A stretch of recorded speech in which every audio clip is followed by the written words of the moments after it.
नमस्कार दोस्तों, आज की इस वीडियो में हम जानेंगे योग क्या है, योग की शुरुआत कैसे हुई, योग के कितने प्रकार हैं और योग का हमारे जीवन में क्या महत्व है। हम आज एक ऐसे युग में प्रवेश कर चुके हैं जहां शारीरिक और मानसिक से ज्यादा भौतिक सुख सुविधाओं पर ज्यादा जोर दिया जा रहा है।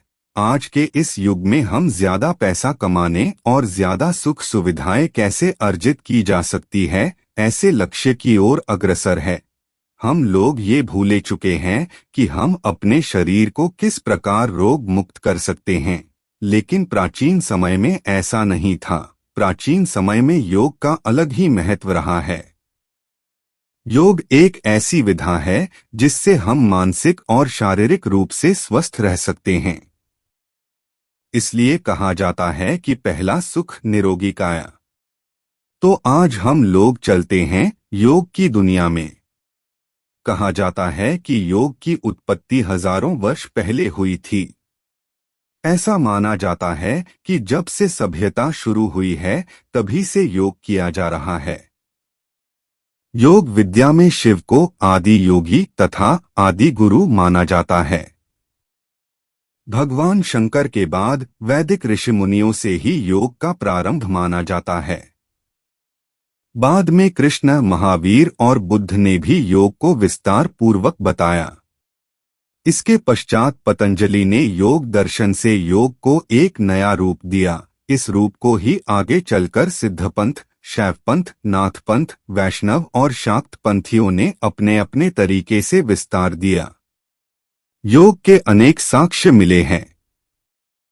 योग से संबंधित सबसे प्राचीन ऐतिहासिक साक्ष्य सिंधु घाटी सभ्यता से प्राप्त वस्तुएं हैं, जिनमें प्रमुख हैं शारीरिक मुद्राएं और आसन। योग का वर्णन सर्वप्रथम वेदों में मिलता है और वेद सबसे प्राचीन साहित्य माने जाते हैं। ऐसा कहा जाता है कि योग की शुरुआत भारत में हुई थी और भारत के उत्तराखंड के ऋषिकेश को योग नगरी के नाम से भी जाना जाता है। भारत में स्वामी रामदेव द्वारा योग को काफी विख्यात किया गया है। अब बात करते हैं योग के कितने प्रकार हैं।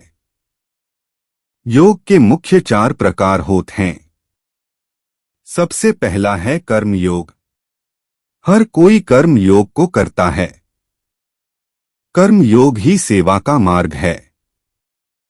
कर्म योग का सिद्धांत है कि जो आज अनुभव करते हैं वह हमारे कार्यों से भूतकाल में बदलता जाता है।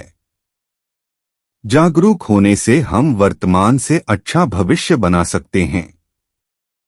स्वार्थ और नकारात्मकता से दूर होते हैं। दूसरा योग है राजयोग। राजयोग यानी राजसी योग। इसके 8 अंग हैं।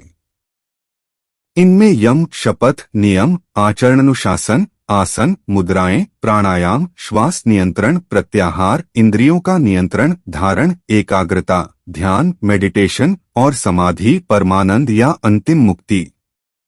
इनमें ध्यान सबसे महत्वपूर्ण है। तीसरा योग है भक्ति योग। भक्ति का मार्ग से सभी की स्वीकार्यता और सहिष्णुता पैदा होती है। इसमें भक्ति के मार्ग का वर्णन है।